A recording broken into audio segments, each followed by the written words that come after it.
Oke, so teman-teman selamat malam ya, selamat malam semuanya yang udah join. Thank you semuanya sebelumnya. Hari ini kita live lagi di Telegram ya di tanggal 17 Oktober di hari Kamis jam 9.23 malam ya, jam 9.23 malam WIB. Sesuai janji lah ya, sesuai janji dulu kita udah informasikan di Telegram bahwa kita akan bahas beberapa watchlist ya teman-teman ya, karena gua ada beberapa watchlist yang bullish gitu ya, watchlist bullish ke depannya untuk kita mempersiapkan yang namanya bullish season, di mana ya kita namanya memprepare lah ya, memprepare yang udah rame di mana-mana ya teman-teman ya, di mana orang-orang sudah berekspektasi yang sama, di mana Bitcoin itu sudah, kata bahasa mereka itu adalah sudah breakout lah, sudah breakout daripada bullish flag gitu ya, udah mempersiapkan rally yang sangat panjang dan kebetulan pas banget di bulan Oktober gitu ya. Jadi udah banyak banget yang optimis gitu teman-teman ya. Dan gue adalah salah satu yang cukup optimis, dan akhirnya kita sekarang saat ini lagi bermain di angka Bitcoin yaitu 67.000 teman-teman ya. Nah, first of all, tentu sebelum kita nanti masuk ke dalam bullish watchlist ya, mudah-mudahan bisa cepat. I expect kita akan kurang dari 1 jam, tapi biasanya sih ujung-ujungnya 1 jam juga teman-teman ya, ujung-ujungnya 1 jam. Nah, tapi sebelum itu kita ke market update dulu teman-teman ya, sebelum kita masuk ke watchlist yang cukup menarik, kita akan market update dulu. Nah, so, hari ini apa aja yang gue mau market update dulu teman-teman ya. Nah, seperti yang tadi gue agak sore tadi gue agak sudah kasih sedikit briefing di Telegram, bahwa gue lagi mau ngebahas RDNT teman-teman ya, atau Radiant Capital ya. Radiant Capital ini salah satu koin atau token di market crypto gitu ya, di market crypto, karena masalahnya sepertinya cukup serius gitu ya. Dimana sebenarnya koin ini itu sebenarnya udah pernah kita sempat bahas waktu di bulan Maret 2024 ya, bulan Maret 2024. Tapi sayangnya nggak ada recording, dan waktu itu YouTube juga belum mulai ya teman-teman ya, YouTube belum mulai. Jadi untuk mencari mencari track recordnya agak susah teman-teman ya. Ini mungkin teman-teman yang sudah ngikutin trading tanpa baper atau ngikutin gua pribadi dari lama gitu ya, harusnya teman-teman udah tahu. Karena waktu itu, singkat cerita ya teman-teman ya, singkat cerita waktu itu di bulan Maret 2024 ada teman-teman yang nanya lah, bahasanya gini.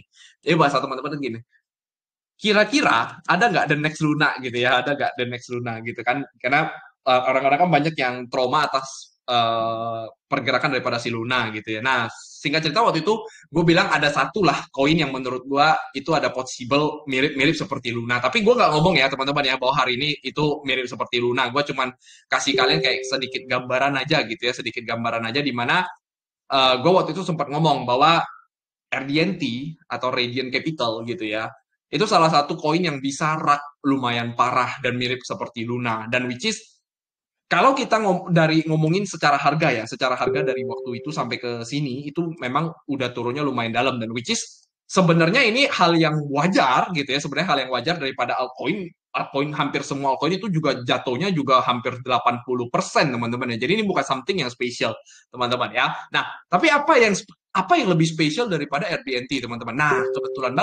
kebetulan banget RDNT ini baru tadi malam kalau gue ngeceknya dari layer GG, RDNT was hacked for 50 million ya, 50 million US dollar atau 50 juta US dollar.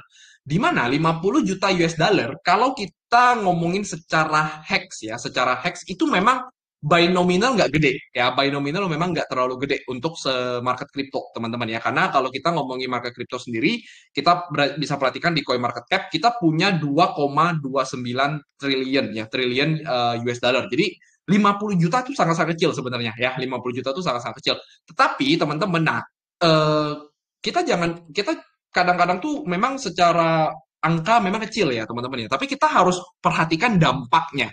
Karena teman-teman ya, karena sebuah hack di Web3, sebuah hack di Web3 itu belum tentu artinya cuman protokolnya yang kena.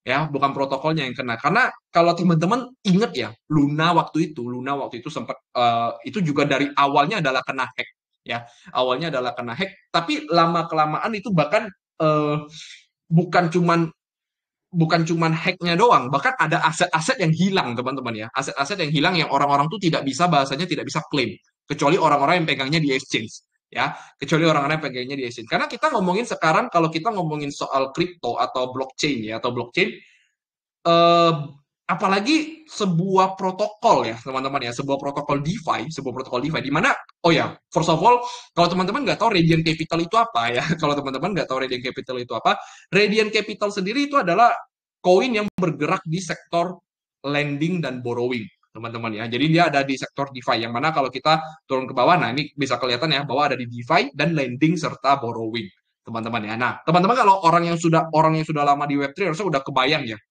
lending and borrowing tuh sistemnya seperti apa gitu ya. Nah, di mana juga Luna tuh dulunya DeFi teman-teman ya. Luna tuh dulunya sebenarnya adalah DeFi yang juga merupakan blockchain ya, layer one yang ada DeFi-nya gitulah bahasanya seperti itu. Dan kalau kita ngomongin 50M teman-teman, itu sebenarnya adalah salah satu hack terbesar di tahun ini juga ya, setelah di atas daripada Big X. Terakhir kan ada si Big X nih teman-teman ya. Nah, tapi apa sih yang penting gitu ya? Apa sih yang penting daripada Radiant Capital selain daripada teknikalnya? Nah, nanti kita akan bahas teknikalnya juga ya. Nanti kita akan bahas teknikalnya juga. Tapi first of all teman-teman harus jadi untuk kita memulai market update hari ini ya, memulai market update hari ini, kita akan melihat dulu ya, melihat dulu buy fundamental Radiant Capital itu seperti apa ya. Nah, sekarang kalau kita lihat di coin market cap teman-teman, dia itu punya di market cap 74 ya, 74 juta ya, 74 M ya, teman-teman ya, 74 M. Dan di market cap yang saat ini ya 74 M, katakan dia belum 11% deh gitu ya. Katakan ini kan baru tadi malam ya, baru tadi malam dia kena nih belum 11%. Artinya kemungkinan dia ini ada di angka 90-an lah, 90 something ya, 90 M something. Nah, hacknya teman-teman, ya hacknya itu terjadi sebesar 50 M US dollar ya, 50 juta US dollar. Kecil nggak teman-teman? Teman-teman bandingkan aja dari 74 sama 50. Ini setengah dari market cap-nya teman-teman. Dan jangan lupa ini adalah koin DeFi. Ya, di mana koin DeFi itu by fundamental semua uang yang adanya di protokolnya. By valuasi, valuasi juga secara divaluasikan oleh total yang ada di protokolnya. Total yang ada di protokolnya. Nah, nanti kita akan bahas di waktu secara duitnya gimana. Dan ketika market ini bahasanya udah tahu bahwa hack itu terjadi, ya, bahwa hack itu terjadi sebesar 76 million, ya, 76 million, which is itu adalah 1 banding 1 terhadap market cap-nya, 24 hour yang lalu, itu terjadi buangan yang masif. Terjadi buangan yang masif. Ya, terjadi buangan yang masif. Minus 11 nih kecil, masih sangat kecil teman-teman. Masih sangat kecil untuk sebuah hack ya. Tapi kalau kita lihat volume buangannya itu udah gede banget teman-teman. Setara sama market cap-nya ya. Kenapa gue bisa ngomongnya volume buangan? Karena ya tentu ya, harga turun, volumenya juga naik, berarti kan artinya ya berarti itu memang ada yang namanya melakukan penjualan gitu ya, sesimpel itu. Dan Radiant ini teman-teman ya, Radiant Capital ya, dia ada tadi kita sudah bahas bahwa dia ada di DeFi dan lending dan serta borrowing, teman-teman ya, serta borrowing. Nah, barangnya dulu itu di launch pool di Binance, ya, barangnya di launch pool di Binance. Nah, teman-teman kalau sering ikut launch pool, harusnya teman-teman tahu tuh. Harusnya teman-teman tahu. Minimal biasanya orang-orang itu pasti ada yang mau dapetin lebih besar melalui Web3 walletnya Binance. Biasanya seperti itu. Ya, biasanya ya, teman-teman ya. Nah, dia itu juga ada di Arbitrum dan ekosistem.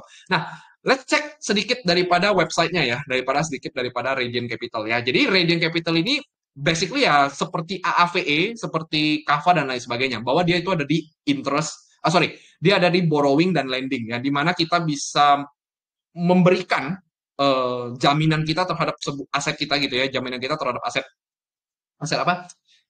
Token kita ya, token kita, dan kita bisa meminjamkan token itu. Ya, kita bisa meminjamkan token itu. Nah, so sekarang gini teman-teman ya, dia powered by layer. Oh, aku juga baru tahu ternyata dia powered by layer zero. Mungkin ini dia untuk cross chain-nya ya teman-teman ya. Dia untuk cross chain ya, karena kan tulisannya kalau kita lihat ini cross chain seamlessly. Nah, kalau teman-teman ngerti ya, kalau teman-teman ngerti sedikit aja gitu ya. Kita coba sedikit launch app-nya. Gue nggak tahu masih bisa diakses atau tidak. Semoga masih bisa. Let's continue gitu ya. Let's continue sedikit. Oke, sebentar. Ini agak nge-lag ya. Masih lambat.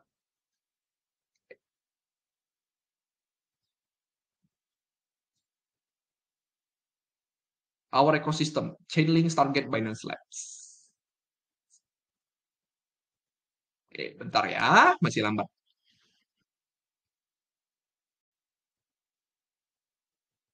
Lambat banget. Tapi gini lah, teman-teman ya. Tapi gini, teman-teman. Bahwa Kalau kita ngomongin soal lending dan borrowing, teman-teman ya. Kalau kita ngomongin soal lending dan borrowing, tentunya ada token-token yang kita simpan, teman-teman ya. Ada token-token yang kita ibarat kata kita simpan, kita buang ke sana, kita buang ke marketnya. Kita buang ke kita kasih pinjem ke Radiant Capitalnya. Nanti Radiant Capital dia akan ada yang namanya lender-lender gitu ya, ada lender-lender yang mau meminjamkan token, mau pinjam token kita, yang nantinya dia harus kembalikan juga. Nah, teman-teman, ya karena ini lending dan borrowing, teman-teman ya, karena ini lending dan borrowing, otomatis dia pasti ada yang namanya penyimpanan dalam bentuk Arbitrum, ada penyimpanan dalam bentuk BNB, ada juga penyimpanan dalam bentuk USDT. Ya, ada juga penyimpanan dalam bentuk aset-aset yang lain karena posisinya adalah cross chain, teman-teman ya. Nah, sekarang kita lihat teman-teman ya, kalau memang ada token-token tersebut yang disimpan gitu ya, token apa aja yang disimpan. Nah, kita sekarang masuk ke DeFi lama. Kita singkat cerita, DeFi lama kita cari aja Radiant ya. Radiant ini sebenarnya tuh bukan sebuah project yang kecil. Memang kalau kita lihat sekarang itu adalah di 74M ya, 74M. Tapi kalau kita bandingkan ya, waktu dia kenaikan di harga sini ya 0,3, artinya kalau dari sini ke atas ini ada 400%, artinya Radiant ini dulunya market cap-nya ya, dulunya market cap-nya Radiant itu adalah sekitar 300 miliar, teman-teman ya. 300 juta US dollar. Dan kalau kita lihat di DeFi lama, the highest TVL itu adalah 700M, teman-teman ya, sekitar 700-an M. Dan sekarang kalau kita lihat total value lock-nya atau duit yang sekarang masih ada di Radiant itu cuman 75 million, teman-teman. 75 million. Sisa 75 million yang mana itu 1:1 terhadap market cap-nya sekarang. Ya, 1:1. Dan itu ada di kalau kita lihat secara chain breakdown itu terlihat di sini ada di Base dan juga di Ethereum. Karena dua inilah yang tidak terhack. Yang terhack adalah Arbitrum dan Binance Smart Chain. Nah, kalau kita cek lagi ke bagian TVL-nya, kalau kita ngecek lagi ke historical TVL-nya, jadi sebenarnya Radiant itu aslinya bukan Base, bukan nyimpan dalam bentuk chain-nya di Base ataupun chain-nya di Ethereum. Jadi dia tidak gede di dua itu, teman-teman. Dia tidak gede di Ethereum sama si Base. Ya, kalau kita lihat dari sini, kenapa? Karena kalau teman-teman lihat dari tahun-tahun awal itu ya, dari tahun-tahun awal yang tadi kita bahas, yang paling gede itu selalu Arbitrum sama BSC, ya Arbitrum dan BSC, di mana Arbitrumnya itu sempat sampai di 300M, sempat sampai di 500-an something. Dan sekarang itu almost nol ya antara BSC sama Arbitrum, yang mana dua aset ini adalah dua aset tertinggi. Base itu baru masuk sekitar Agustus 2024 ya. Nah, saat ini kalau gua ngecek di Twitternya, dia ada ngomong bahwa market on base ya, mainnet itu lagi di pause sampai ada further notice. Yang artinya orang-orang mau panik pun di Radiant mereka tidak bisa, teman-teman. Karena tidak bisa diakses. Ya, tidak bisa diakses, tidak bisa diapa-apain. Ini artinya dia masih pegang sebesar 80-an ya, atau sekitar 75 tadi ya, sekitar 75, yaitu dalam bentuk Ethereum dan dalam bentuk Base. Ya. Bagus nggak? Bagus, teman-teman. Bagus. Dia tahan itu bagus ya, tahan supaya orang nggak tarik besar-besaran. Bagus, itu bagus banget. Tapi yang tidak bagus adalah di Twitternya, teman-teman. Ya, dia kena hack itu tadi malam, teman-teman, sekitar 19 jam yang lalu. Atau kalau kita ngomong mungkin sekitar jam 12 malam, ya, kena hacknya. Ya, Arbitrum dan Binance Smart Chain-nya benar-benar kosong. Ya, benar-benar kosong secara TVL, kita kecek di DeFi lama. Ya, kita nggak tahu tuh kalau aslinya di sini masih bisa diambil atau nggak. Nah, itu gue nggak tahu ya, dari awalnya 60 ya, sekitar 60-an M ya. Arbitrumnya sekitar 60 M. BSC-nya sekitar 34. Jadi kalau gue bilang ini kayaknya bukan 50, teman-teman. Ini bahkan even 100 kalau gue bilang. Ya, kalau gue bilang ya, teman nggak tahu lah. Dari berita sih dapatnya 50. Dari berita dapatnya 50. Dan dari 19 jam yang lalu sampai sekarang, itu cuman satu hal yang dia ngomong. Please revoke access to the following contracts. Untuk teman-teman menghindari yang namanya kena hack yang berlebihan. Karena kenapa? Kalau orang-orang udah pernah connect ke Radiant Capital, di kontrak yang sama, di chain yang sama, di Arbitrum maupun di BNB chain, dan itu adalah barangnya Binance, dan Binance itu punya Web3 wallet, gua yakin orang-orang yang punya Web3 wallet itu pasti ada yang asetnya gede. Kalau mereka revoke-nya telat, kemungkinan besar udah ada beberapa barang yang mereka berhasil hack. Ya, ada beberapa barang yang mereka berhasil hack. Gua nggak tahu ya, apakah ini bisa benar-benar terjadi atau tidak. Tapi ini adalah asumsi gua. Ini adalah asumsi gua melihat daripada klaim daripada mereka sendiri. Oke, karena kalau kita lihat sampai 24 jam ya, ini beda teman-teman dari hack yang sebelumnya. Kita katakan Indodax bahkan ya, yang dari Indonesia, yang bahkan dari Indonesia. Yang dari Indonesia aja dalam waktu 3 jam, berapa jam aja dia sudah kasih klarifikasi. Dia udah kasih tahu hacknya seberapa gede. Gitu ya, hacknya seberapa gede, dampaknya gimana, apakah asetnya aman atau tidak, gitu. Ya, gitu ya. Tapi yang ini tidak ada, teman-teman. Bahkan kalau kita lihat ya, kalau kita lihat tadi gua sempat share bahwa sampai Binance Web3, Binance itu baru repost lagi itu tadi, teman-teman ya. Binance baru repost lagi tadi. Binance ya. Jadi 14 jam yang lalu Web3 wallet-nya dia kasih tahu tuh. Dia kasih tahu suruh jaga-jaga. Binance repost lagi sekitar 4 jam yang lalu, baru repost.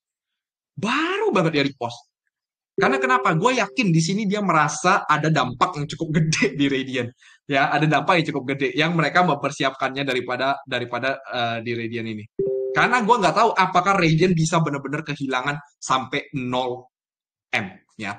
Karena kalau sampai hack ini tidak selesai gitu ya, hack ini tidak selesai dan ketika dibuka orang-orang juga tidak bisa klaim dan orang-orang yang ada di Arbitrum sama di sama di BSC itu asetnya gimana pertanyaan gua? Pertanyaannya gimana? Kan pasti mereka mau protes dong. Mereka pasti mau protes dong. Tapi ya ini decentralized, sayangnya seperti itu. Ya, sayangnya seperti itu. Nah, walaupun decentralized, orang-orang pasti cari tahu tuh, ownernya siapa ya? Ownernya si Radiant ini siapa ya? Tinggalnya di mana ya? Dicarilah orang itu. Dan akhirnya kalau benar-benar scam, akhirnya pasti ujung-ujungnya habis. Karena gue yakin 75 M ini mereka tidak bisa balikin ke orang-orang yang ada di Arbitrum, tidak bisa balikin ke orang-orang yang ada di BSC. Ya. Dan ujung-ujungnya ini akan crash. Dan apa yang akan terjadi selanjutnya? Most likely yang akan terjadi adalah RDNT delisting. Ya, delisting. Menjelang delisting, biasanya kalau udah panik duluan, ujung-ujungnya ditarik ke bawah.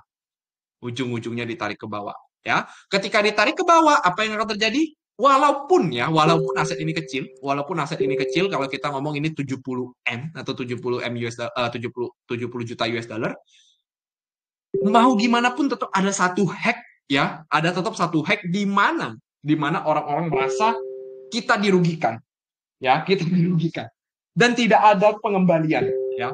Which is I don't know, teman-teman ya. Which is I don't know apakah akan ada pengembalian atau tidak. Tapi kalau berdasarkan analisis yang tadi gue sampaikan, seperti apa menurut kalian? Ya, seperti apa menurut kalian? Apakah bisa dibalikin? Nah, ingat ya, market cap 75 M. Market cap 75 M. Ya, TVL tadi 75 M juga, 75 M juga ya. Nah, kayak mana cara mereka mau balikin? Kayak mana? Kayak mana? Mau bikin aman itu kayak mana? Karena ini sudah kena hack. Ini udah kena hacknya tuh almost setengah daripada market cap-nya. Setengah daripada market cap-nya. Secara volume ini ada buangan, teman-teman. Gua yakin yang buang itu most likely adalah owner atau tim daripada RDNT. Apa alasannya? Mereka pasti mau berusaha untuk ngebalikin duit orang lewat jualan RDNT-nya sendiri. Make sense gak menurut gua? Itu yang gua pikirkan, teman-teman. Ya, itu yang gua pikirkan. But again, teman-teman ya, all my analysis is disclaimer on, teman-teman ya. All my analysis is disclaimer on. Tapi ini adalah salah satu hal yang harus menjadi concerning teman-teman dalam beberapa hari ke depan. Dalam beberapa hari ke depan, teman-teman harus perhatikan Radiant Capital ini gimana ke perkembangannya. Ya, karena Radiant Capital itu udah list hampir di semua exchange besar, termasuk di Binance. Bahkan dia juga ada perpetual marketnya. Ya, bahkan dia ada perpetual marketnya. Nah, but first of all, apapun yang terjadi, let's take a look about the technical, ya, about the technical. Nah, kalau kita lihat teknikalnya itu ini purely downtrend, teman-teman ya, purely downtrend. Dan ketika menjelang downtrend, kalau kita lihat secara TVL itu pun juga penurunannya dalam banget, ya, penurunannya benar-benar dalam, ya, penurunannya benar-benar dalam. Yang mana I don't know, teman-teman ya. Yang mana I don't know. Bisa jadi memang ada yang udah tarik duluan dari sini. Ada juga, bisa jadi juga. Ternyata bukan hacknya itu bukan cuma sekali. Jangan-jangan. Jangan-jangan timnya ini ternyata rug pull ternyata. Ya, jangan-jangan seperti itu. Ya, jangan-jangan ya. I don't know juga teman-teman ya. Kita cuma lihat berdasarkan price action.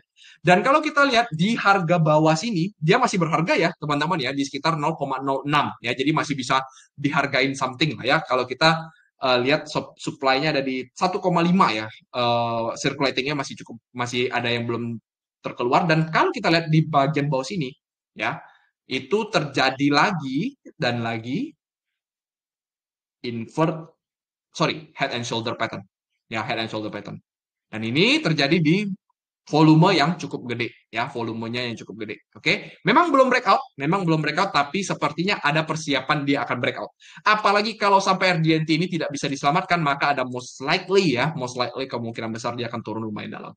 Dan kalau dia turun lumayan dalam, I don't know price-nya bisa sampai berapa, ya, I don't know. But I guess ini akan mendatangkan kepanikan ke beberapa altcoins, termasuk DeFi, ya, termasuk DeFi. Oke?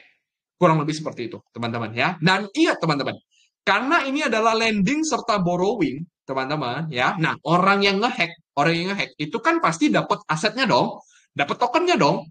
Otomatis mereka berarti dapat token dalam bentuk di chain Arbitrum serta di chain BSC. Asetnya aset apa? Gua nggak tahu, gua nggak bisa ngecek di sini, teman-teman ya. Gua nggak bisa ngecek di sini. Kayaknya sih nggak bisa ngecek di sini ya. Harusnya sih nggak bisa ngecek di sini. Ya, harusnya nggak bisa dicek ya. Harusnya nggak bisa dicek. Tapi, kalau kita ngomongin artinya kalau secara chain, artinya kita ngomong berarti ada dua dong. Ada Arbitrum, ada BNB. Ya, apa sih?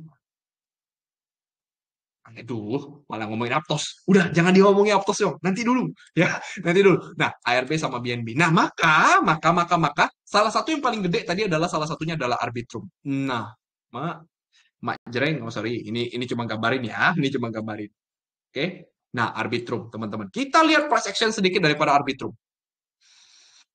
Pretty bad, teman-teman ya. Pretty bad. Dimana di sini kalau kita lihat ada satu possibility dia membuat yang namanya bearish flag. Dan kalau kita lihat secara secara daily chart ini tertahan di area fair value gap. Ya, nah maka gue melihat salah satunya Arbitrum itu harusnya bisa turun paling tidak minimal sekitar 10%. Ya, minimal sekitar 10%, yaitu sekitar 0,5. It's my analisis sedikit daripada CRB. Nah, mungkin kalau BNB sendiri ya, mungkin BNB gede ya, teman-teman ya, BNB gede, tapi mungkin tetap akan ada koreksi nih. Nah ya, mungkin tetap akan ada koreksi, tapi koreksinya seberapa dalam? I think mungkin nggak akan gede banget ya. I think mungkin nggak akan gede banget gitu ya, karena BNB sendiri itu jauh-jauh lebih besar daripada si Arbitrum ya. Dan kalau secara million pun ya BSC-nya sendiri juga kecil ya, cuma sekitar 30 M lah ya, 30 M something ya. Which is itu sangat kecil loh kita bandingkan secara market cap. Nah, kurang lebih seperti itu, teman-teman. Nah, maka teman-teman, nah atas update yang tadi gue barusan ngomong gitu ya, bahwa itu adalah Radiant Capital ya, Radiant Capital. Gue harap teman-teman udah cukup mengerti daripada concern gue terhadap Radiant Capital yang harusnya tidak bisa diselamatkan gitu ya, harusnya tidak bisa diselamatkan. Jadi itu hack itu baru ibarat kata kasih tahu kalian ini ada hack gitu loh. Itu sama kayak Luna. Kalau teman-teman masih ingat ya, gue ingat banget Luna tuh dulu waktu itu awal-awal cuma ngomong, cuma hack kecil, cuma hack kecil. Sekali udah dibiarin berapa jam, turun semua, turun semua. Nggak bisa disamatin, nggak bisa disamatin, nggak bisa disamatin. Shorting, habis semua asetnya. Udah telat ya, udah telat. Gue kasih tahu kalian. Gue kasih tahu kalian. Kalian tidak aware. Orang-orang yang waktu itu lihat Luna tidak aware, teman-teman. Mereka udah telat karena mereka nggak hitung-hitungan. Mereka nggak hitung-hitungan. Nah, ini kita sekarang ngomong by data, teman-teman. Kita ngomong by data. Yang hilang itu hampir sekitar 50 sampai 100 M. Sedangkan dia punya pegangan sekarang cuma 70-an. Sekarang cuma 70-an. Nah, apa yang bisa terjadi ke depannya? Itu yang kita harus pikirkan. Oke? Oke. So itu teman-teman ya. So itu pertama daripada si Radiant Capital. Nah maka sekarang kita akan bahas sedikit soal market teman-teman ya. Kita akan bahas sedikit soal market. Sebenarnya kalau kita ngomongin soal Bitcoin gitu ya, soal Bitcoin dan soal Ethereum itu sebenarnya kita udah update terus teman-teman ya. So, in my point of view, for Bitcoin sendiri gitu ya, dia lagi mencari area untuk koreksinya, teman-teman ya. Kenapa ada koreksi gitu ya? Kenapa ada koreksi? Yang pertama adalah dia ada posisi di resisten terkuat ya. Kalau teman-teman lupa kenapa kita ngomong itu adalah resisten terkuat, teman-teman silakan masuk ke YouTube ya, masuk ke YouTube kita di Vincent Chandra atau @trading tanpa baper gitu ya. Trading tanpa baper, teman-teman bisa lihat di video-video terakhir lah ya, video-video terakhir. Nah, teman-teman juga kalau yang belum subscribe, bisa bantu subscribe ya, teman-teman ya. Bisa juga bantu nge-like ataupun share daripada video-video yang kita udah upload, teman-teman ya. Kalau nggak salah gue lupa sih, either di minggu lalu atau nggak di hari minggunya. Nah, dan sekarang posisi kita udah masuk ke dalam resisten terkuat, teman-teman ya. Dan kalau kita perhatikan di sini, ya, kalau kita perhatikan di sini, resisten terkuat ini membuat harga Bitcoin itu sedikit mengalami pelemahan rally, ya, pelemahan rally. Tetapi by volume, teman-teman ya, by volume ini sebenarnya volume yang cukup tinggi, teman-teman ya, volume yang cukup tinggi. Jadi seharusnya, I think harusnya kita tetap bisa membreakout area-area resisten teratas. Nah, tetapi concerningnya karena di posisinya ada di resisten terkuat, yaitu di area 60, di sekitaran sini. Dan ada reaksi di mana Bitcoin itu mengalami perlambatan plus ditambah kita ada berada dalam full moon cycle ya, yang mana full moon cycle itu terjadi tepat di hari ini ya, tepat di hari ini. Kalau teman-teman tidak tahu soal full moon cycle itu apa sih pengaruhnya sama market crypto, nonton video-video kita yang lain atau teman-teman bisa cari sendiri di astrologi finance ya, astrologi finance ya. Nah, itu terjadi di Thursday Oktober 17 ya. Harusnya sekarang nih, harusnya 7,726 AM nih, gue lupa juga ya.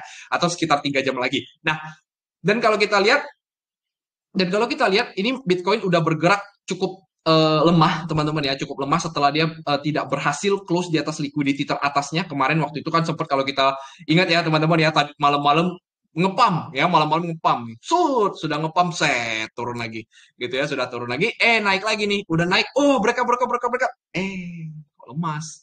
lemas gitu ya. Nah, in my point of view teman-teman ya, in my point of view harusnya kita at least teman-teman ya, kita at least akan mengalami koreksi sedikit. Koreksinya akan sampai mana? Nah, sebenarnya kalau di ngomong koreksinya sampai mana, idealnya teman-teman ya, idealnya kalau kita sudah mengambil satu liquidity di mana liquidity yang ada di sini gitu ya, liquidity terdekat atau higher high yang sebelumnya, idealnya adalah kita melakukan rebalance, teman-teman. Rebalance apa? Rebalance ke area fair value gap ya, ke area fair value gap.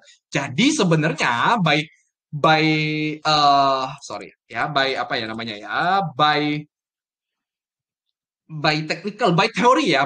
teori harusnya kita tuh paling tidak merebalance area fair value gap gitu ya, merebalance area fair value gap, yang mana kalau kita lihat secara daily itu adalah sekitar 64.200 sampai 64.700 ya.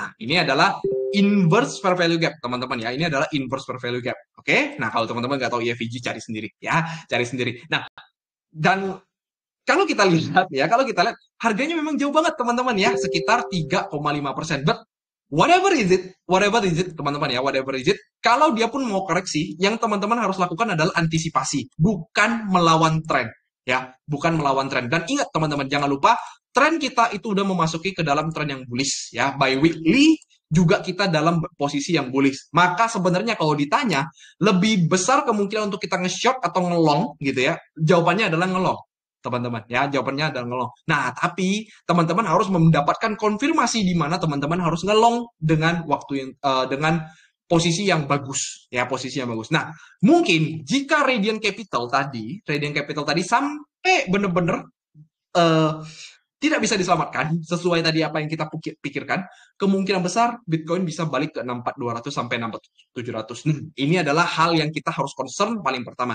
Nah, but whatever is it gitu ya, whatever is it, selain daripada 64.200, kira-kira area mana sih yang akan mempertahankan Bitcoin sendiri gitu ya. Nah, first of all, gue udah kasih teman-teman satu target, yaitu secara MACD ya, secara MACD, di mana targetnya adalah di sekitar area kalau kita tarik ke kiri ya, nah ini bisa kita katakan sebagai area support become resistant gitu ya. Resistant become support ya, resistant become support. Nah, di mana ini cara gue menghitungnya adalah berdasarkan MACD, teman-teman ya, secara MACD. Nah, di mana MACD tadi ada yang namanya bearish divergence. Oke, ada yang namanya bearish divergence di sana, dan targeting gua itu adalah di low yang sebelumnya kebentuk di area sini gitu ya. low yang kebentuk di area sini. Yang mana itu artinya adalah di candlestick dari tanggal sini, dari jam sini sampai di candlestick yang jam sini. Nah, makanya area supportnya itu adalah di 65.800 sampai 65.200 ya, 65.200 yang mana kalau gua tulisnya secara simpel yaitu di under 65.700. Kok ini maksudnya kenapa kok bisa ngomong MACD targetnya di bawah sini? Ya, gua nggak bisa kasih tahu sekarang. Kalau nggak nanti jadi kepanjangan, teman-teman ya. Bukan gua nggak mau bagi-bagi ya, teman-teman ya. Bukan gua nggak mau bagi-bagi. Tapi teman-teman kalau mau cari teorinya dimanapun teman-teman pasti bisa ketemu ya, yaitu 65.700. Nah, selain 65.700 gitu ya, nah adalah tadi yang area yang tadi kita ngomong, yaitu di sekitar 64.000. Jadi, apapun yang terjadi di Bitcoin ya, apapun yang terjadi di Bitcoin, for the midterm ya, apapun yang terjadi di Bitcoin, any correction itu adalah buy. Teman-teman ya, satu bisa ke atas sini, bisa juga satu ke atas sini ya. Nah, tergantung price action-nya seperti apa. Ya, price action-nya seperti apa. Nah, as long as, teman-teman ya, jangan lupa as long as, kalau kita tadi udah ngomongin bahwa hari ini itu adalah hari reversal gitu ya, hari reversal, time reversal gitu ya, secara karena adanya full moon, maka ada kemungkinan sekitar 1 sampai 2 hari ke depan, yaitu adalah sampai hari Jumat, ya adalah sampai hari Jumat, mungkin sampai weekend nanti kemungkinan besar market tidak akan bergerak dalam posisi yang besar, ya. Kemungkinan market cuma akan bergerak dalam posisi yang kecil, ya. Bisa jadi dia masuk sini naik dikit, turun dikit, naik dikit, ujung-ujungnya turun lagi baru dia pumping up ke atas. Bisa jadi seperti itu. Atau bisa terjadi sebaliknya. Justru dia malah melakukan yang namanya sideways di area sini, ujung turun di sini, naik dikit, turun lagi, double bottom, baru dia push out ke atas. Yang pasti, ya, yang pasti apapun yang terjadi, in my point of view, Bitcoin still a bullish trend, ya. By 4 hour chart, ya, concerning kita itu adalah di EMA 34 dan EMA 90 ya. Yang mana ini ke inline ya, inline daripada area yang gua udah bagikan gitu ya, area yang gua bagikan. Sama seperti Ethereum, teman-teman ya. Sama seperti Ethereum, it's a total bullish, teman-teman ya, it's a total bullish. Cuma saat ini dia lagi ketahan aja gitu ya, bahasanya lagi ketahan aja. In my point of view, area yang harus kita jaga itu adalah di area rebalance-nya yaitu di 2.500. Itu adalah yang paling jauh. Ya, adalah yang paling jauh. Yang paling dekat adalah di demand yang saat ini. Ya, di demand saat ini. Gue kayaknya nggak ke-share deh demand yang ini ya. Gue nggak ke-share demand yang ini. Tapi ternyata ada sedikit reaksi, teman-teman ya. Ada sedikit reaksi. Kalau gua, kalau gua tidak percaya atas reaksi ini, gitu ya, tidak percaya atas reaksi ini. Kenapa? Karena by my system, time reversal, gitu ya. Jadi gua tidak akan cuma melihat by price ya, gua tidak melihat by price. Memang by price kalau kita lihat, wah oke, udah mantap banget. Tapi by time, gua melihat ini adalah kemungkinan cuman bullish yang kecil gitu ya, kemungkinan cuma bullish yang kecil ya. So in point of view ada kemungkinan untuk si Ethereum dia akan turun sampai ke 2.500 sebelum ujung-ujungnya dia mengejar area yang tadi kita yang kita sempat analisis sedikit di YouTube ya, sekitar 2.800-an ya, 2.800-an itu adalah target daripada si Ethereum ya. Nah, sedikit tambahan teman-teman ya, sedikit tambahan. Mungkin cuma sedikit pembahasan aja gitu ya, bukan pembahasan yang lengkap gitu ya. Kalau teman-teman masih ingat, gue ada sempat share naratif ya, harusnya gue ada sempat share naratif. Wait a minute. Oke. Nah nih, gue sempat share naratifnya seperti ini teman-teman ya. Terus gue ada satu update kalau nggak salah, gue harusnya ada satu update.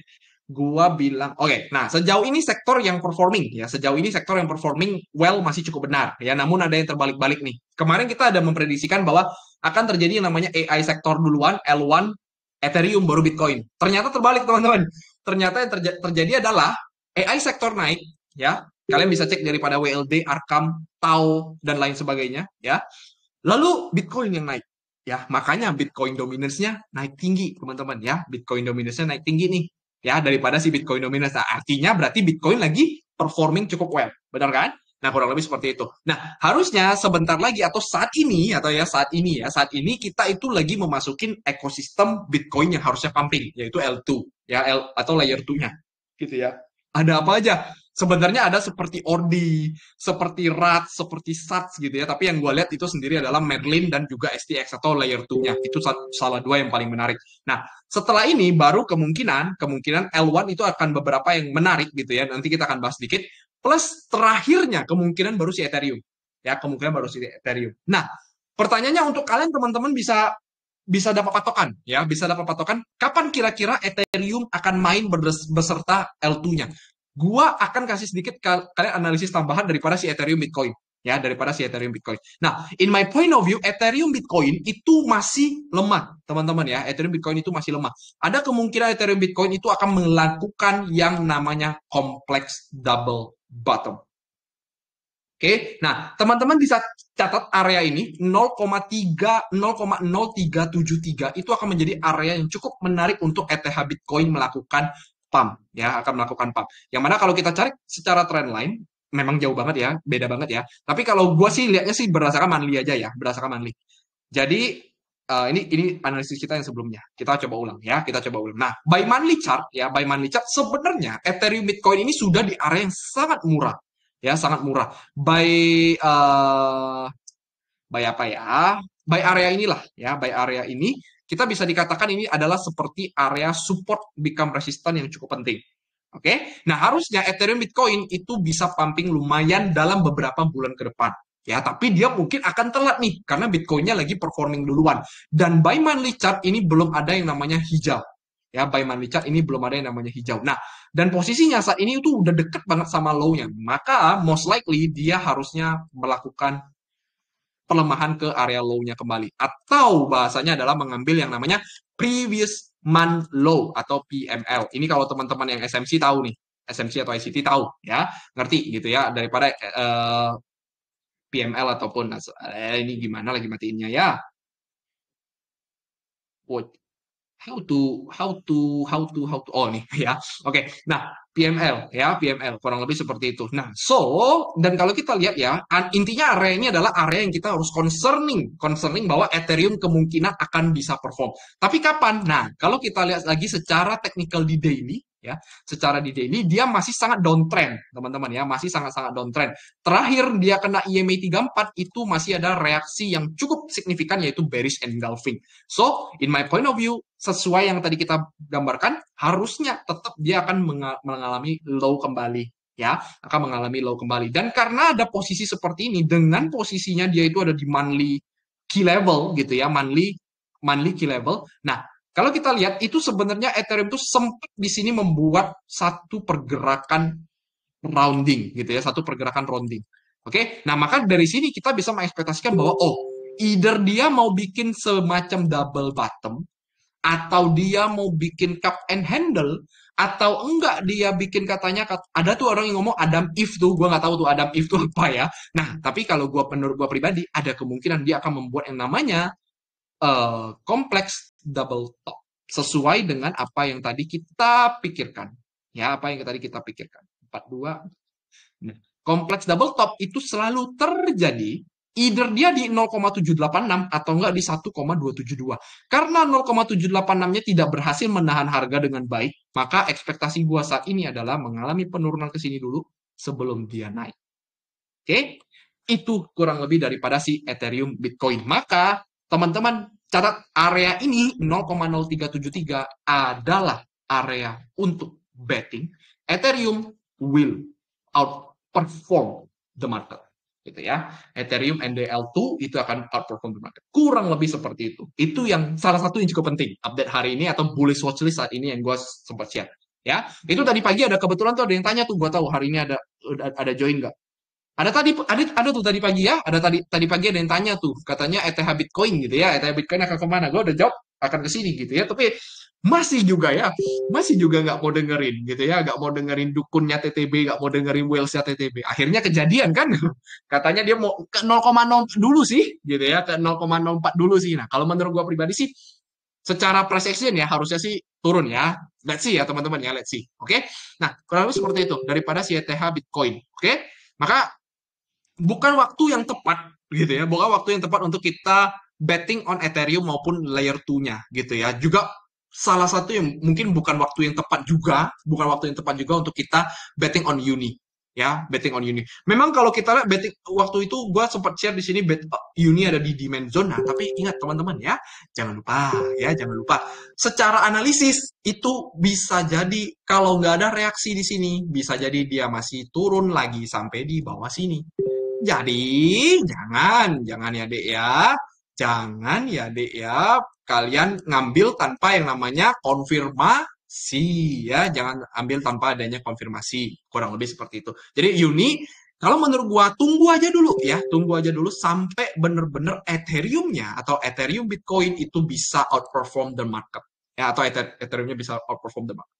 Kurang lebih seperti itu, teman-teman ya. Nah, sekarang apa yang mau kita bahas gitu ya? Apa yang mau kita bahas? Bullish watchlist-nya tuh ada apa aja? Nah, let's start beberapa watchlist yang gue lagi mau share ke teman-teman ya. Yang paling pertama itu adalah Bitcoin ecosystem atau layer 2 ya. As of we see, teman-teman ya, as of we see Bitcoin dominance saat ini itu lagi wow gitu ya, lagi wow gitu bahasanya, lagi wow banget gitu ya, lagi bener-bener menyala bangku gitu ya, menyala bangku, nggak mau turun gitu ya, maunya maunya up terus ya si Bitcoin dominance. Nah ya udah, kalau memang dia nggak mau turun, kita ikutin aja teman-teman ya, mau nggak mau kita harus ngikutin dulu gitu ya, mau nggak mau kita harus ikutin dulu. Nah tapi kok gue ngikutin Bitcoin, aduh, kayaknya udah tinggi banget ya, gitu ya. Gue di area bawah sini, Koko bilang best entry buy, gue nggak mau beli. Waktu dia turun lagi, gue cut loss gitu, cut loss semuanya. Waktu dia naik, gue sekarang lagi posisinya FOMO nih atas Bitcoin. Oke, kalau memang teman-teman itu nggak mau play di Bitcoin gitu ya, nah, altcoinnya tuh banyak teman-teman, altcoinnya banyak. Nah, salah dua altcoin yang gue udah share ke teman-teman gitu ya, adalah si Merlin Chain serta STX. Ya, STX. Nah, kenapa kok bisa liatin Merlin Chain sama STX ini? Ya, simple. Simple banget teman-teman ya, simple banget. Teman-teman silakan bandingkan antara STX ya, STX di virtual atau sorry, di spot ya, di spot sama Bitcoin yang ada di spot market juga. Oke, selama beberapa waktu yang lalu. Oke, nah kita lihat ya BTC sama STX nih. Kita bedakan BTC sama STX. Ya, pergerakan kurang lebih mirip. Ya, harusnya mirip ya teman-teman ya. STX juga sempat sampai ATH loh. Ya, sempat sampai ATH waktu lalu tuh. Kurang lebih di 3 dolar.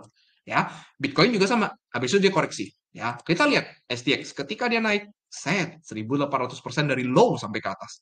Ketika dia naik, set Bitcoin 367%. Oke, kalau kita lihat sekilas ya, kalau kita lihat sekilas secara gainersnya artinya ada 1/6 ya, sekitar 1/6 atau 1/5 ya, 1/5 something. Nah, kita sekarang bandingkan lagi. Katakan Bitcoin sudah bottoming ya, Bitcoin sudah bottoming. Set dari sini sampai ke sini dia minus 33%. Oke, nah STX dari sini sampai ke sini dia minus 72%. Ya, kurang lebih artinya secara gain itu bandingnya 1/2. Nah, teman-teman, kalau teman-teman udah ngeliat kayak gini ya, kalau teman-teman udah ngeliat kayak gini, berarti artinya Bitcoin sama STX itu pergerakannya hampir mirip. Tetapi STX itu adalah multiplier daripada si Bitcoin. Ya, kenapa dia bisa jadi multipliernya Bitcoin? Karena Stacks itu tempatnya staking Bitcoin yang sudah dari lama. Ya, sudah dari lama. Makanya pergerakannya mirip banget sama si Bitcoin. Nah, sekarang kita sedikit membahas soal Stacks ya. Nah, sebenarnya analisa Stacks itu sudah banyak, sudah sering gue share ya ke teman-teman ya. Sudah sering banget gue share ke teman-teman. Nah, pada intinya ya, pada intinya Stacks ini dia udah berhasil sekarang di downtrend channelnya udah di break. Sekarang posisinya Stacks itu lagi performing lagi move ya, lagi move di apa ya bahasanya ya, down uptrend channel lah ya, bahasanya adalah uptrend channel gitu ya, kurang lebih seperti ini. Oke, nah artinya kan kemungkinan nih STX ini secara performingnya masih telat nih dibandingkan si Bitcoin nih gitu ya. Padahal kalau kita lihat secara cycle yang lalu STX ini bagus banget. Dan kalau kita lihat juga misalnya by DeFi lama deh gitu ya, by DeFi lama STX tuh bagus nggak gitu ya, chainnya masih jalan nggak, Stacks gitu ya, cari aja Stacks. Chainnya masih jalan nggak, masih ada TVL, masih oke nggak gitu ya, TVL masih oke nggak. Nah, TVL-nya pun masih oke ya, masih dalam bergerak cukup uptrend, bukan yang kayak Radiant tadi ya, scam gitu ya, scam gitu ya. Nah, kurang lebih seperti itu. Nah, Radiant, nah posisinya sekarang di daily ya, di daily dia masih dalam uptrend, dan sekarang posisinya lagi melakukan yang namanya koreksi berbentuk bullish flag. Oke, nah bullish flag ini seharusnya kalau dia ditarik dari sini ke sini, so most likely STX itu bisa nyampe ke area yang ada di sekitaran sini 2,4 sampai 2,5. Yang artinya dari sini ke sini itu ada sekitar 40% untuk si STX. Ya, kita sedikit menganalisis time frame yang lebih kecil ya, karena time frame yang lebih kecil biasanya gua akan sedikit melihat daripada 4 hour chart. Oke, nah di 4 hour chart sesimpel ini. Oke, sesimpel ini kalau di 4 hour chart. Di 1,73, 1,73 itu adalah price yang gue lihat ya, yang gue lihat akan menjadi area yang cukup menarik dengan target paling dekat adalah equal high liquidity ya, equal high liquidity, equal high liquidity. Kalau teman-teman nggak paham, cari-cari sendiri ya makna-maknanya ya. Gue cuma mau sharing watchlist-watchlistnya aja. Ya, kenapa di 1,73 kok? Jawabannya sebenarnya cukup sederhana nggak ya? Nggak juga lah, nggak sederhana banget lah ya. Intinya ada rally base rally lah gitu ya, ada rally base rally yang udah ditinggalkan cukup lama gitu ya. Dan kebetulan sebelum dia bikin, sebelum jemput ke sini, gue nggak tahu ya jemput ke situ atau tidak ya. Harusnya sih jemput ya. Sebelum dia jemput, di sini ada yang namanya liquidity, teman-teman ya. Kebetulan juga dia baru selesai ngambil satu liquidity juga gitu. So, most likely harusnya dia ngambil liquidity yang namanya IRL to ERL gitu ya. IRL to ERL. IRL itu apa? Internal range liquidity. ERL itu apa? External range liquidity. Ini apa sih kok? Nggak ngerti gitu kan? Gini teman-teman ya. Intinya gini. Intinya gini. IRL itu structure kecil. IRL itu structure besar gitu ya. Nah, structure kecilnya adalah 1, 2, 3, 4. Ya kan? 1, 2, 3, 4. Structure besarnya tuh beda. Structure besarnya adalah 1, 2, 3, 4, 5, baru 6. Kayak gitu. Itu structure besar, structure kecil. Kayak gitu ya, teman-teman ya. Kurang lebih kayak gitu. Oke? Itu daripada si STX ya, STX. Nah, yang kedua adalah si Merlin, teman-teman ya. Yang kedua adalah si Merlin. Kenapa Merlin kok? Padahal Merlin ini kalau kita lihat aduh downtrend parah nih kok. Ya, downtrend parah nih. Lo mau kasih gua koin yang scam ya? Mau jangan-jangan lu mau jadi mantap-mantap ya kok ya? Ya, terserah kalian lah ya. Terserah kalian kalau kalau mau ngomong apa gitu ya. Ya pada dasarnya gue cuma melihat secara teknikal gitu ya. Secara teknikal pertama secara normal ini ada trend line gitu ya. Lalu di sini sempat terjadi yang namanya change of character gitu ya. Sempat terjadi yang namanya change of character dan dia berhasil bounce dari sorry. Dia berhasil bounce dari area demand yang ada di sini. Oke, dan kebetulan dia itu ada di Bitcoin ecosystem sebagai layer 2 yang sudah performing di market ya. Nah, kita udah sempat sampaikan nih demand yang ini nih ya. Kita sempat sampaikan nih Merlin ya. Sorry. Merlin the Bitcoin layer 2 ya. Gua kasih target kurang lebih buy-nya di area demand sini naik sampai ke 0,048. Nah, coba kita bandingkan ya sedikit lah teman-teman ya.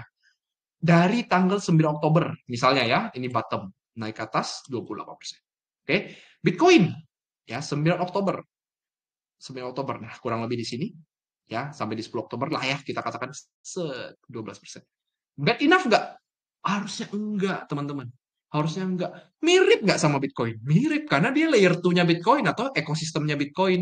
Tapi memang kalau secara fundamental berbeda, teman-teman ya. Secara fundamental berbeda. Tetapi secara naratif dia sama. Nah, kita lihat Merlin gitu ya. Merlin secara fundamental sedikit ya daripada DeFi lama. Dia ini juga sebuah chain, teman-teman ya, sebuah chain ataupun sebuah layer 2 juga. Dengan TVL yang sekitar 152 million ya, 152 million. Radian ini kita matikan aja ya. Radian ini kita matikan aja. Udah bosen lihat Radian ya. Kita lihat Merlin Chain. Oke, Merlin Chain. Dia ada di 293 market cap ya, market cap. Nah, market cap-nya ada di 142 which is dengan total value like 152. Ya, dia 1:1 ya. Jadi kalau bisa dibilang secara valuasi ya masih oke-oke aja gitu ya. Masih nggak terlalu mahal, nggak terlalu murah gitu ya. Secara volume memang tidak ada kenaikan, secara TVL juga belum ada kenaikan, teman-teman ya. Tetapi kalau misalnya sampai Bitcoin makin rame, harusnya Merlin itu juga bisa menjadi salah satu yang diperhatikan oleh orang-orang. Kenapa gue bisa ngomong kayak gitu? Karena kalau teman-teman pergi ke Merlin Chain yang jauh lebih dalam lagi gitu ya. Ini kan cuma fundamental kecil ya, fundamental kecil. Nah, Merlin Chain itu komunitasnya juga lumayan aktif, teman-teman ya, masih lumayan aktif. Memang tidak seaktif daripada Bitcoin ekosistem yang lain. Yang lagi rame itu apa? Babylon. Ya, Babylon itu yang lagi rame kalau di Bitcoin ekosistem. Oke. Nah, kalau kita lihat ya Merlin intinya dia udah CH-CH di sini. Nah, kita lihat lagi di dalam time frame yang lebih kecil dia melakukan CH yang jauh lebih bagus. Ya, yang jauh lebih bagus. Nah, maka kalau dia melakukan CH seperti ini, kurang lebih kita akan memperhatikan gitu ya. Kita akan memperhatikan area-area yang sebelumnya adalah area bullish. Oke, yaitu di area sini, yaitu di sekitar 0,24 ke bawah, 0,24 ke bawah untuk si Merlin Chain sebelum melakukan yang namanya kenaikan lagi ke atas. Atau kalau kita tarik secara Fibonacci, gitu ya, tarik secara Fibonacci, maka targeting paling dekatnya itu adalah di 0,031. Nah, Merlin Chain itu tidak ada di Binance, teman-teman ya. Dia adanya di OKX, Bybit, dan lain sebagainya. Benar-benar cuma Binance yang nggak ada Merlin, ya. Ya, oke. Jadi, maksud Koko apa nih? Maksud Koko apa? Narasinya ya, narasinya.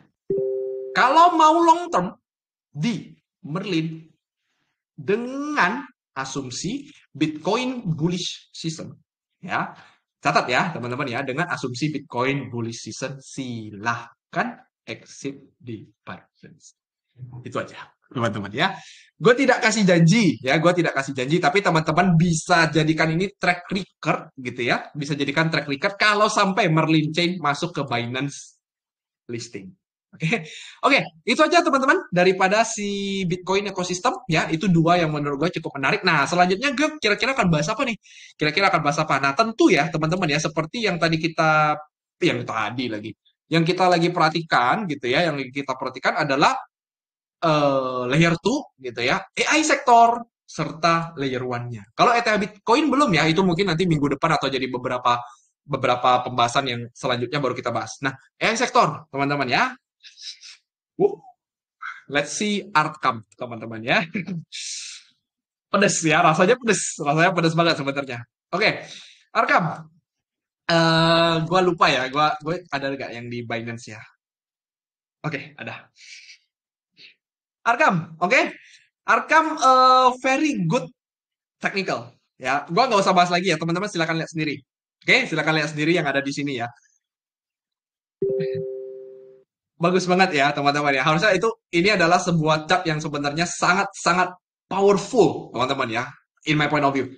That's why kalau kita lihat ya, teman-teman ya, ini mungkin sekalian gua mempromosikan koko gua, walaupun koko gua juga nggak perlu promosi daripada gua gitu ya.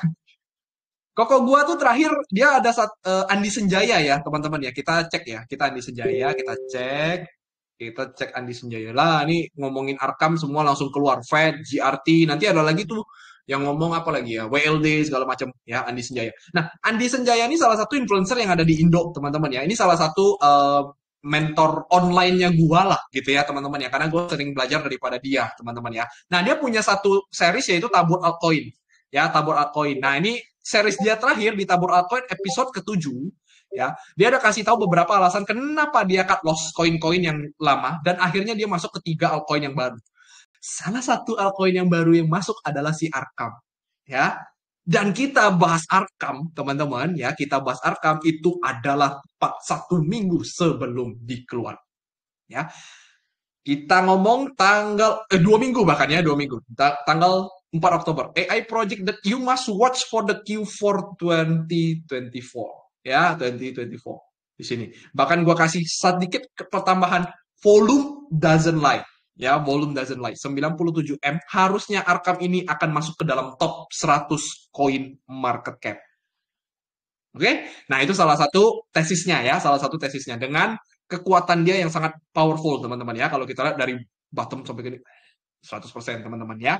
100%. Oke, 100%. Nah, sekarang kalau kita lihat, oke, teman-teman dia lagi membuat yang namanya equal high liquidity ya, equal high liquidity ya. Bi-weekly dia masih sangat bullish, teman-teman ya. Bi-weekly dia masih sangat bullish. Masih sangat bullish. Masih sangat bullish ya. Ini kemarin close-nya masih sangat high. Nah, kayaknya sih masih lagi koreksi nih saat ini nih, lagi koreksi dia lagi agak terlemahkan nih, terlemahkan. Nah, maka kalau kita ngomong kurang lebih akan kemana nih? Kemungkinan dia akan turun dulu sampai ke area fair value gap terdekat untuk melakukan yang namanya rebalance to IRL, ya rebalance to IRL atau internal range liquidity. Ya, internal range liquidity. Nah, in my point of view, Arkam turun ke 1,65 sebelum naik ke sekitar $2. Ya, $2. Di mana in my point of view, teman-teman bisa catat ya, di bawah 1,665 itu adalah the best bid yang kalian bisa dapatkan untuk si Arkam. But disclaimer on, hati-hati kalau sampai Bitcoin-nya ternyata melemah. Ya, ternyata melemah jauh lebih dalam. Kurang lebih invalidation-nya dari berapa kok? Kalau teman-teman mau invalidation yang jauh, ya, invalidation yang jauh, teman-teman bisa mematok area yang bawah sini, 1,269. Artinya ini adalah invalidation yang paling jauh. Tapi invalidation yang paling dekat itu teman-teman bisa ekspektasikan 1,48, ya. Jadi tinggal dipilih mau minus 10, minus 11 atau mau minus 23. Ya, itu toleransinya. Upside-nya berapa kok? Terdekat 25, ya. Terdekat lagi 62%. Terjauh 150%. Ya, lebih jauh lagi kok. Kenapa sih itu? Kenapa di situ? I don't know ya, teman-teman ya. But ya, $11. Oke, $11. Set. Set. Oke, ya. Itu aja teman-teman ya daripada si Arkam. Arkam itu salah satu yang teman-teman harus perhatikan dalam beberapa waktu ke depan ya kalau teman-teman mau bet on AI project ya. Selain AI project salah satunya juga WLD itu jadi satu yang menjadi concern gua juga ya, menjadi concern gua. Tetapi mungkin bukan jadi concern yang paling gede karena secara fundamental gue tidak suka ya. Secara fundamental gue tidak suka sama si yang namanya si WLD ini gitu ya, si WLD. Tapi WLD ini menunjukkan ada satu tendensi ya. Ada satu tendensi di mana WLD ini akan naik sampai ke 3,27 US dollar. Ya, 3,27 US dollar. Secara weekly ya, dengan catatan weekly-nya tidak close merah. Weekly tidak close merah. Cukup itu ya daripada si WLD. Areanya ini berapa kok kira-kira? In my point of view, ya in my point of view WLD, ya WLD itu dia bisa turun sampai ke 2,1 di sini ya udah nyampe sih. Tapi kalau lebih bawah lagi gitu ya, lebih bawah lagi teman-teman bisa concerning area dari sini sampai ke area sini $2 pas ya. Tapi sebenarnya area sini aja udah bagus. Area sini aja udah bagus ya karena area ini udah menjadi area yang bagus. Dan kalau kita lihat 4 hour chart-nya pun ada satu konfirmasi nih sebenarnya untuk si WLD ya. Si WLD ini ada satu konfirmasi ada kenaikan. Jadi ini harusnya kalau kita lihat di dalam time frame yang lebih kecil itu harusnya ada CHOCH. Ya pasti ada CHOCH ya. But secara time gue belum suka ya, secara time gue belum suka, maka gue mungkin tidak akan mengambil WLD ini ya, kurang lebih seperti itu. Nah, itu adalah WLD dan Arkam teman-teman ya. Nah, selanjutnya L1 apa teman-teman ya? Yang pertama adalah EVAX ya. Yang pertama adalah EVAX ini tidak ada bahas terlalu panjang karena udah kita bahas beberapa waktu yang lalu. Masih sangat suka ya, masih sangat suka. Dia lagi rebalance area ini dan ini harusnya menjadi satu perfect setup ya, yaitu di sekitar $27 ya, $27 dengan invalidasi di 25,55 US dollar ya. Artinya kalau kita misalnya bikin long ya, bikin long position, kurang lebih kita stop loss di sekitar 5%, take profit sekitar di atas ini. Oke, jadi itu sekitar 1/4,8. Oke, disclaimer on yang pertama. Oke, untuk si AVOX sendiri ini bentuknya adalah descending triangle ya, ascending triangle ya, ascending triangle yang mana kalau dia berhasil breakout dengan signifikan maka kita tidak possible, bukan tidak possible ya, tidak impossible ya, tidak impossible di mana kita bisa melihat si AVAX itu naik sampai ke 47 US dollar. Oke, itu daripada si AVAX. Yang kedua teman-teman, membosankan memang ya, membosankan. Tapi lagi-lagi I can I cannot lie ya teman-teman ya. Maksudnya bukan cannot lie. Gua tidak bisa meremehkan bahwa si Aptos itu akan tetap menjadi layer one yang akan perform sampai ke area all time high ini. Oke? Dan dia benar-benar akan menjadi sui. Dia benar-benar akan menjadi next sui. Karena Aptos sama sui kita udah bahas beberapa kali. Aptos sama sui itu sangat bagus. Kenapa asumsi gue seperti itu? Nah, gue udah sempat ngomong ke teman-teman bahwa salah satu target Aptos itu adalah $10. Ya, tercapai $10. Tetapi yang sangat gila adalah weekly close itu berada di atas liquidity terdekat.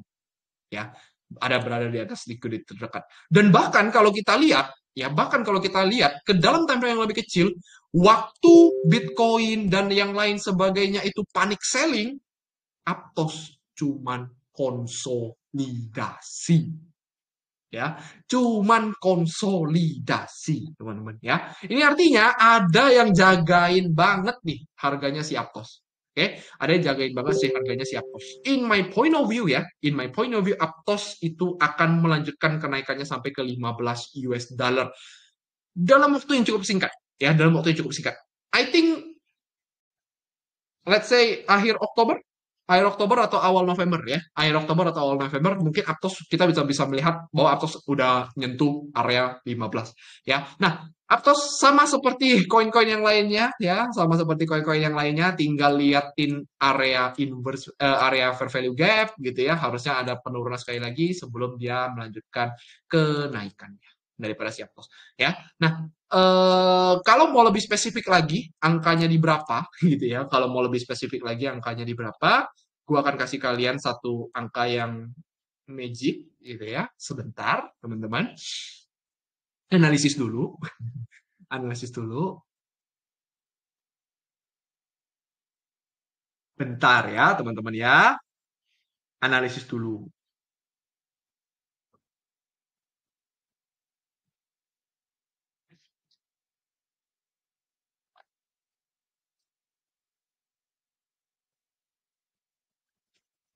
Oke, itu satu. Yang satu lagi adalah,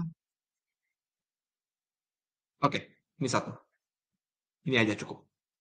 Oke, ya.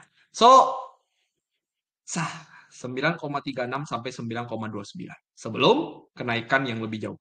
Disclaimer on, jangan lupa ya, semua analisis gua disclaimer on. Nah, Erwan yang terakhir ya, yang ketiga yang gue bisa share ke teman-teman adalah Phantom. Ya, adalah si Phantom. Oke, Phantom, let's see ya, Phantom ya. Ini sejak kita bahas juga dari bawah inverted head and shoulder. Nah, Phantom ya, Phantom. Nah, kok Phantom lu ada satu concern nggak di mana Phantom membuat yang namanya rising wedge gitu ya? Ada satu Phantom. Ada satu concern nggak? Ada, jawabannya ada, teman-teman ya. Gue ada satu concern juga bahwa dia lagi membentuk yang namanya satu rising wedge gitu ya. Bisa jadi dia koreksi lebih dalam gitu ya. Bisa jadi dia koreksi lebih dalam. Tapi gitu ya, tapi namanya pattern ya, namanya pattern selama belum breakdown, belum confirm. Oke, any pattern yang kalian teman-teman lihat ya, selama belum breakdown itu belum confirm turun. Oke, nah yang lebih confirm adalah price action. Nah, ini adalah weekly chart daripada si Phantom. Weekly chart daripada si Phantom itu lagi membuat yang namanya rally base run. Oke, ini sangat-sangat jelas bahwa dia lagi membuat yang namanya base dan di minggu ini dia lagi bersiap melakukan breakout. Kalau sampai minggu ini ya teman-teman ya, kalau sampai minggu ini dia berhasil close di atas 0,76, bisa gue pastikan dia akan ke $1, kurang lebih ke $1 di minggu depannya, di minggu depannya. Tetapi kalau sampai dia minimal bisa close di atas 0,7134 ya, 7134, mungkin Phantom akan tetap naik, tetapi kenaikannya mungkin akan melambat. Ya, kenaikannya akan melambat. Nah, maka gue harus lihat dulu closing weekly-nya kurang lebih seperti apa. Ya, kurang lebih seperti apa. Nah, but whatever is it gitu ya, whatever is it, kita lihat time frame yang jauh lebih besarnya, zoom out-nya ya, bahwa dia itu double bottom retest yang harusnya kenaikan sampai ke 1,7 US dollar. Yang mana itu gue ceknya dari sini sampai ke sini, ditarik sampai ke atas sini, nah makanya ketemu 1,7 US dollar. Yang mana pantulannya itu ada di 0,618, itu udah lama banget kita bahas ya. Itu adalah si Phantom USDT. By monthly chart juga udah jelas banget bahwa ini adalah swing low ya, bahwa ini adalah swing low yang seharusnya dia melakukan 1 bulan, 2 bulan udah nyampe ke 1,7. That's why teman-teman, gua call di sini Phantom. Ya, catatannya adalah minggu ini dia bisa close di atas berapa tadi? Di atas 0,76 ya. Catatannya, minggu ini dia bisa close di atas 0,76. Oke? Kalau dia bisa close di atas sana, persiapkanlah bahwa si Phantom mungkin di awal November itu udah bisa sampai di atas sana. Ya, yang mana ekspektasi gue adalah monthly-nya itu kemungkinan kalau dia minggunya bisa sampai di sini, akhir bulannya dia udah bisa sampai di sini. Ya, sekitar $1. Nah, maka di awal November dia cukup satu kali di sini, mungkin dia bisa jadi dia weak dikit. Dia jadi nge-weak ujung-ujungnya. Tapi ya kalau menurut gue paling tidak dia akan menyentuh area liquidity-nya. Ya, liquidity-nya itu ada di weekly kalau nggak salah. Ya, ada di weekly ya, di weekly tuh liquidity yang ada di situ. Oke, 1,7 daripada si Phantom US dollar. Oke, kalau kita lihat juga secara trendline breakout, retest, lanjut ya.